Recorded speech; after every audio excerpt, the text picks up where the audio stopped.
This dock, it's over 60 years old. Done a couple things to keep the longevity of it, so I'm going to share with you guys today in order to keep this dock from getting roasted. This guy over here, he's replaced his dock like 3 times, maybe 4 times. He's actually replacing it again now. It's probably 5 times. This guy, he let his dock get roasted. He's got similar wood as I do, but he hasn't been maintaining it. This dock has actually been here longer than that dock and that dock. But if you take a look at this dock, it looks kind of rough. It's not the best. I mean, it's got little things here and there, like this dock, or well, this edge right here. It's just the wood from going back. I'll show you guys some things I did in order to secure it, but notice how it's stained and painted. I use bare deck stain in order to maintain the longevity of the wood. It just helps from the wood constantly swelling, expanding, and then shrinking. Check out these fish, man. It's a huge bass. These guys are ready to eat. Simple, guys. But you could probably see these little stringers. I put these in here recently. This portion actually fell down right here. Now you can see it. This deck portion actually just like completely fell down, or at least the middle part. This is because this beam right here actually was rotten and rotted out. It did the same thing over here. I didn't have like a machine to lift it up or anything, so I just kind of used my arms and pulled it up as high as I could and fastened it and secured it. I'll show you what's on the underside so you can see what's up. Let's see if I can do this like this.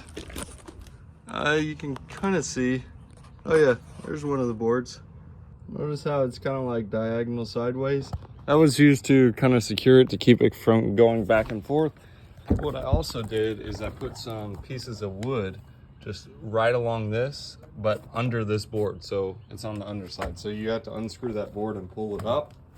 And basically they're just slapped onto the face of it in order to, well, they call it scabbing. It's just slapped on it in order to keep it from falling down. Can't really see it through the crack, but basically there's a beam that goes across this right here, and there's just a piece of wood smacked on top of it, so it just allows it to secure and hold better. These other vertical beams, I just kind of spliced those into it. So I had a piece of wood go this way, and then I had one go like at a diagonal angle to attach it to this piece as well as this piece, which is the stringer. You can kind of see it with the fresh screws.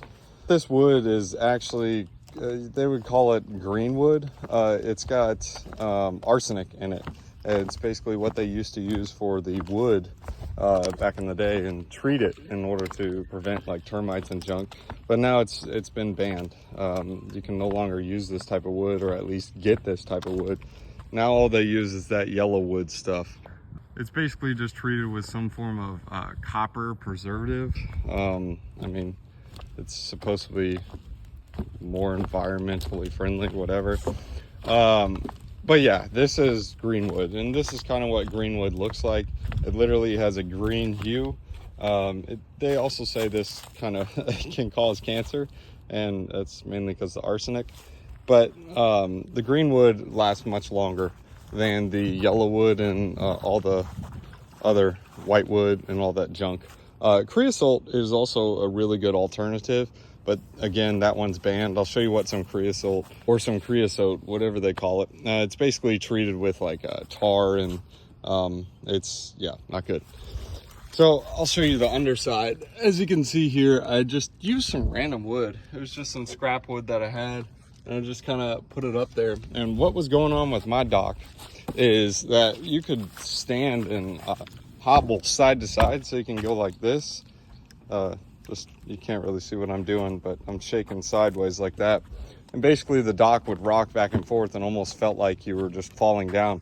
So literally on every section right here, all I did was put these diagonal pieces in each of the corners. So I put one here, I put one here, and all along. So everywhere you see a piling, there's one on this side, and then there's one on that side. I probably should have used a chop saw to make it even, but I just kind of slapped it in there. Some free wood that I used, and I didn't have a chop saw. You can see here, if it was a chop saw, this would be flush with it. Basically just attached it to this and attached it to the face side, which is this piece right here. And this vertical piling that's running perpendicular into this one. This one is fine because you can see like the little bracing, it's actually still secure, but some of those bracings actually gave out. So what you can do in order to do that is you simply just drive a screw from this into the other one sideways. So just diagonally through it. Yeah, there's some in the water I can show you some examples of. But basically all it did was just secure the middle. So the reason why I put these cross strings and then re-secured these is it keeps the deck from moving side to side and actually secures it better. Here's some of the screws that I used. I used a couple of 4-inch screws and 3-inch screws. I basically just drove these in about ½ an inch into the wood. So they call it countersinking. I only did it because I was cheap and I just got 3-inch. And this is a 4-inch screw. The 4-inch are a little more expensive because they sell them by weight. So you get less screws. But I mean, if you need it for like one of the piling pieces, that's what you got to do. So over time, you can kind of see what happened here. This is literally just not even in here. The top of this piece, like this piling right here, it gets rotten and it rots out in the inside, and this wood slowly sinks down over time until it just like, yeah, falls like this. And then you have a deck that does this.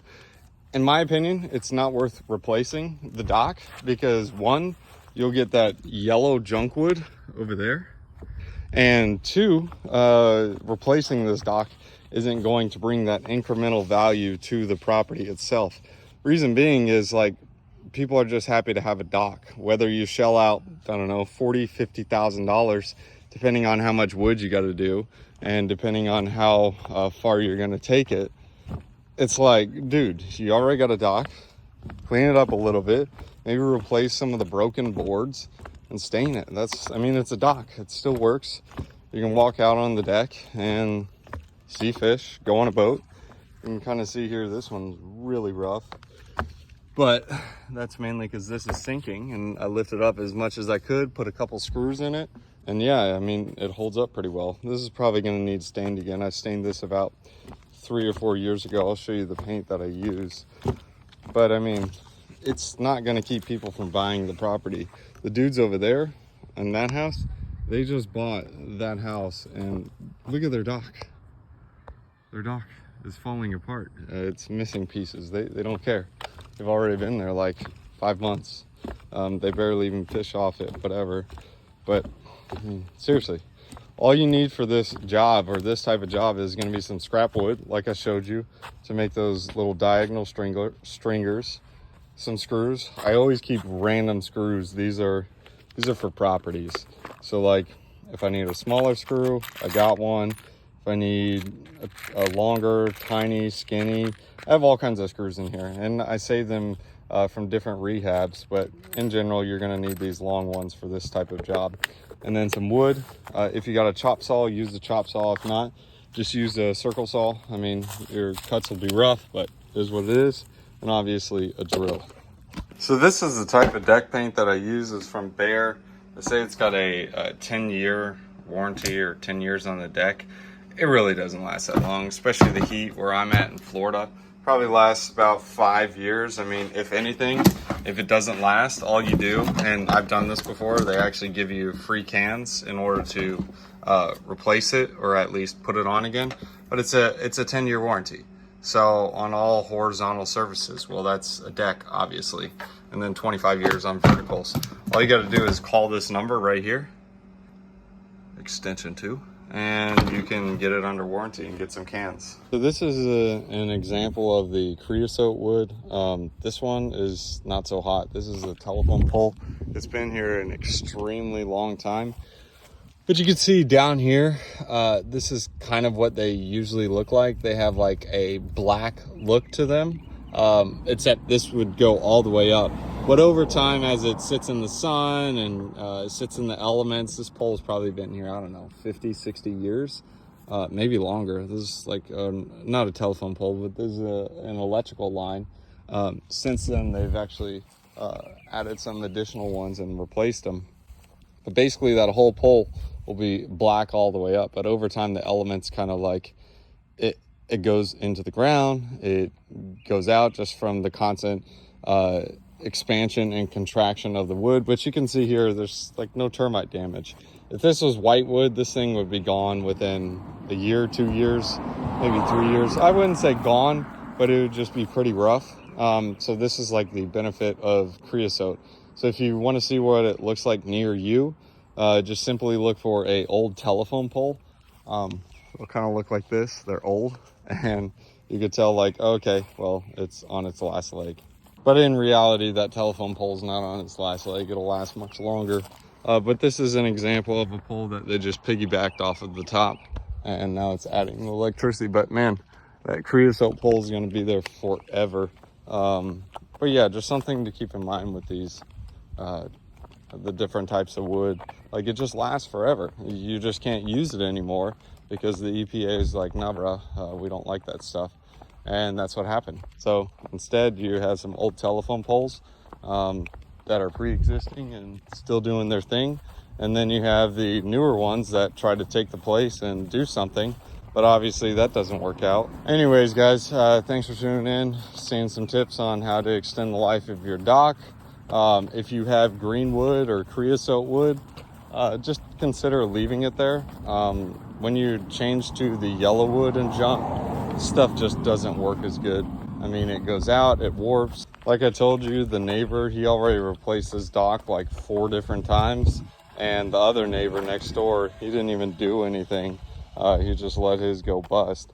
But you got to maintain this stuff. Use some of the deck stain. It'll last you maybe 5-6 years, and then you can call in the warranty and then just get some more stain for free.